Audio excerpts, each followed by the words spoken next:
दरम्यान मुख्यमंत्री देवेंद्र फडणवीस यांनी काँग्रेस नेते राहुल गांधी यांच्यावर निशाणा साधलाय। राहुल गांधी यांच्या बोलण्यातून भारतीय लष्कराच्या प्रति अविश्वास दिसतोय अशा शब्दात फडणवीस यांनी टीका केली।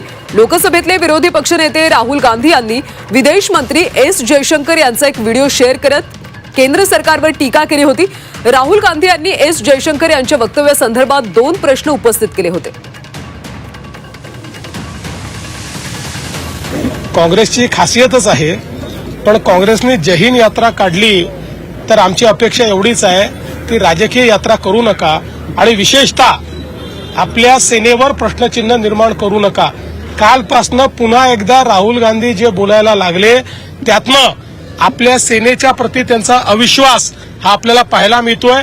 आपल्या सेनेच्या प्रति ज्या प्रकारे ते अविश्वास दाखवतायत, एकीकडे सेनेवर अविश्वास दाखवायचा आणि दुसरीकडे जय हिंद यात्रा काढायची। अरे जय हिंद तेव्हाच म्हणता येईल जेव्हा सेनेच्या पाठीशी आम्ही उभं राहू शकू।